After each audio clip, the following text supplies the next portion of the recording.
Kuri uyu wa kabiri tariki ebyiri Kanama 2022, Perezida Kagame yakiriye indahiro z'abayobozi babiri bashya muri guverinoma, Minisitiri ushinzwe ishoramari rya leta Eric Rwigamba n'umunyamabanga wa leta muri Minisiteri y'ubuhinzi n'ubworozi Ildefonse Musafiri.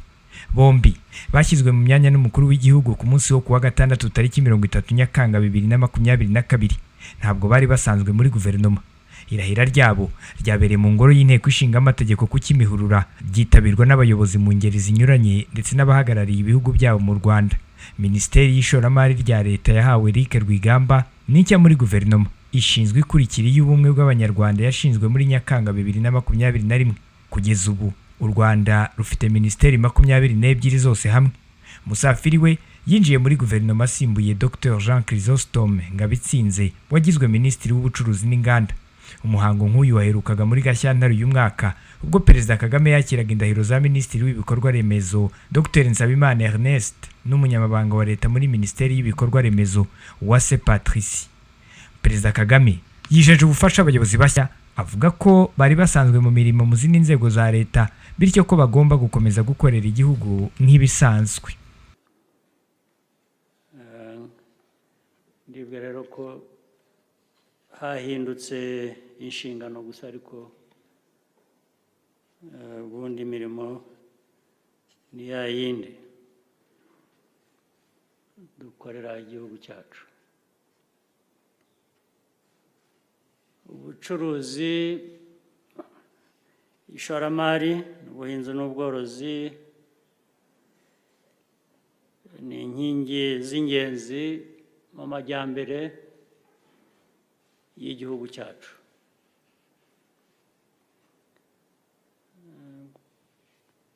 Uko dukomeza kurwanya no guhashya icyorezo cya COVID navugaga mu kanya, tuzahura ubukungu bw'igihugu cyacu, ni nako bizakomeza ibyo nabanje kuvuga mbere, kurushaho kuba ingenzi kugira ngo dukomeze ibyo tumaze kugeraho, twongeraho n'ibindi byinshi. Icyambere, Minisiteri nshya y'ishoramari rya leta izareba uko ibigo bya leta bicungwa neza ndetse amaherezo cyangwa se byihuse kuri bimwe bikegurirwa abikorera. Ibice bibiri, hari bigomba kwegurirwa abikorera vuba na bwangu, bitagomba gutegereza. Leta, guverinoma cyangwa inzego zose za leta, ubundi ntabwo akazi kacu ari ukujya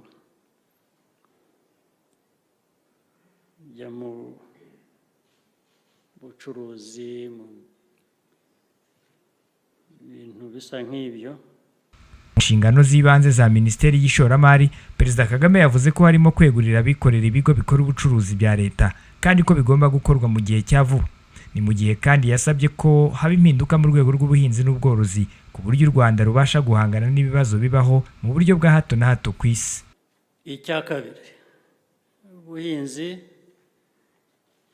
birumvikana, birazwi, biravugwa buri gihe, ni inkingi ikomeye y'ubukungu bw'igihugu cyacu ndetse no ku buzima bwacu.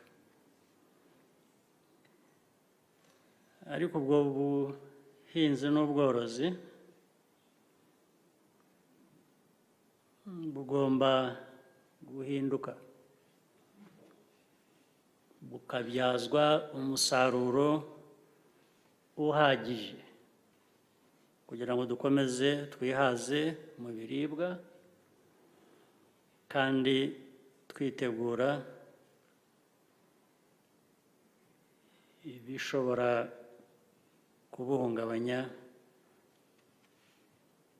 igihe cyose, harimo n'iminsi iri imbere. Ntabwo tugomba guhora twibutswa izi nshingano nuko habaye ibibazo hirya no hino bitugiraho ingaruka, ariko n'ubundi ahubwo bikwiriye kuba ari intego yacu kwihaza ndetse no kuba twahahirana n'ibindi bihugu tukagira ibyo twoherezayo bishobora kugira akamaro. Icya nyuma, turifuza ko twakoresha amahirwe aboneka muri uriya muryango w'ibihugu bya Afurika byishyize hamwe kugira ngo bicuruzanye, ishoramari rikorwe hagati y'ibyo bihugu ku buryo bwihuse, buhendutse, bufite akamaro karusha. African Continental Free Trade Area mu bijyanye n'ubucuruzi bw'ibiribwa n'ibindi bicuruzwa na za serivisi zijyana nabyo. Kugera kuri izi ntego rero bisaba buri wese, twese, ko haba gukora ibyo dushinzwe kuri buri umwe, ariko noneho na twese hamwe tukabikora ku buryo bwihuse bishoboka, tukagira ingoga. Simeon Stizo Muhumuza, One Nation Radio, ijwi rya diaspora i Kigali. Ese ujya utekereza kuri ejo hazaza hawe n'umuryango wawe uko hazaba hameze?